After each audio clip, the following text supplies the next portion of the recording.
महावीर स्वामी के बाद अक्षुण्ण रूप से उनकी आचार्य परंपरा चली, किंतु पंचम काल के प्रभाव से, उसमें भी हुंडक काल के अनिवार्य प्रभाव से इस धरती पर जीवों के परिणाम निरंतर वक्रता की ओर बढ़ते चले गए। आतताई शक्तियों ने, आक्रांताओं ने इस धरती को अत्यंत मलिनता से भर दिया। यहाँ के संस्कार और संस्कृति को खंडित करने का उन्होंने घोर प्रयास किया और इस धरती को जीवित रखने वाली श्रमण संस्कृति के महान आचार्यों को, मुनियों को अनेक उपसर्ग परिश्रमों का सामना करना पड़ा। इसी बीच मध्यंतर काल में मुगल सल्तनत के दौरान और अंग्रेजी शासन के दौरान उत्तर भारत में तो मुनि परंपरा का बिल्कुल ही अभाव हो गया था और भारत के दक्षिणी हिस्से में वन प्रांतों में कहीं कहीं बहुत ही अल्प संख्या में मुनिजन रहते थे और वे मुनि भी शासनकर्ताओं के प्रतिबंधों के कारण, समाज की निद्रित अवस्था के कारण जंगलों में रहते हुए अपनी साधना यथाशक्ति यथासंभव करते थे। आहार को निकलते समय वन से नगर में आने तक वे वस्त्र लपेट कर आते और चौके में पहुंच करके दिगंबरत्व प्रगटा करके आहार ग्रहण करते। इस प्रकार की परिस्थितियां बनी थी और ऐसे गहन अंधकार को चीरने के लिए फिर एक शांति सूर्य का उदय सन 1872 में हुआ। लेकिन जब भी कोई महापुरुष, महात्मा, धर्मात्मा आगमन करता है तो आने के पहले वो संकेत देता है, उसके संकेत मिलते हैं।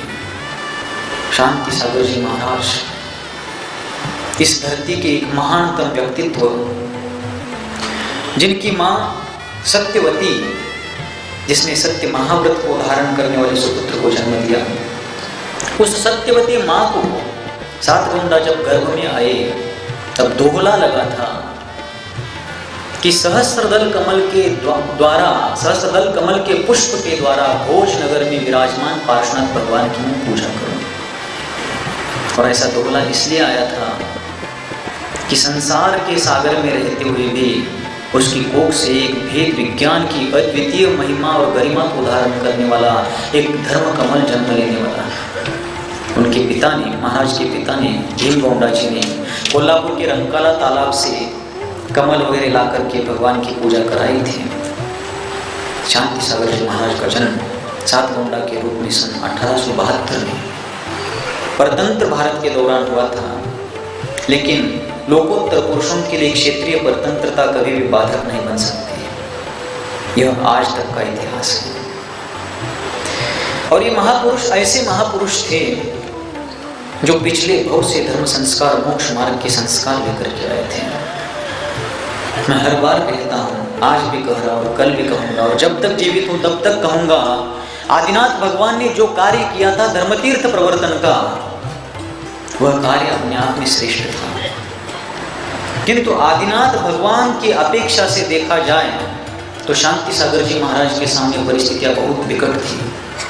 आदिनाथ भगवान का संबंध उत्कृष्ट संबंध था। आदिनाथ भगवान के समय का सारा राजतंत्र उनके आदेश के अनुसार चलने वाला था, क्योंकि उनके साथ 4000 राजाओं ने दीक्षा ली थी, जिनका पुत्र चक्रवर्ती है, कामदेव है, 100 पुत्र राज्य कर रहे हैं, जो स्वयं तीर्थंकर पदधारी हैं, सौधर्मेंद्र आदि महापुरुष जिनके चरणों में हाथ जोड़कर नौकर की तरह खड़े हैं। इतनी सारी अनुकूलता, भले श्रावक की क्रिया और श्रमणों के दान आदि की क्रिया को नहीं जानते हो, लेकिन स्वभाव से बड़े सरल चित्त, भद्र परिणामी थे। लेकिन शांति सागर जी के हिस्से में क्या आया? हीन सहन, पंचम काल, वक्र बुद्धि से और अज्ञान अंधकार में ठोकर खाते हुए चलने वाली सामाजिक पीढ़ी और शासनकर्ताओं का बहुत ही भयावह चरित्र। ऐसी भीषण परिस्थिति में आचार्य शांति सागर जी महाराज ने धर्म की बुझती हुई ज्योति को संयम रूपी घृत से जिस प्रकार पुनः प्रज्वलित किया है, उसके लिए हम अपने जीवन को ही उनके चरणों में अर्पित कर दे तो भी उनका एक परमाणु मात्र भी उपकार नहीं चुका सकेंगे। इसलिए कल भी कहता था, आज भी कह रहा हूँ, कल भी कहूँगा, शांति सागर थे इसलिए सारे सागर है, और शांति सागर नहीं तो कोई सागर नहीं। यह शांति सागर जी महाराज का हम सभी के ऊपर इतना बड़ा उपकार है। उनके उपकारों का वर्णन करना वर्णों के द्वारा संभव नहीं है, शब्दों में वर्णन करना असंभव है। उन्होंने जो जो झेला, जो जो सहा और सहने के बावजूद भी कुछ भी नहीं कहा, यह अपने आप में उनके अद्वितीय संयम का परिचायक है।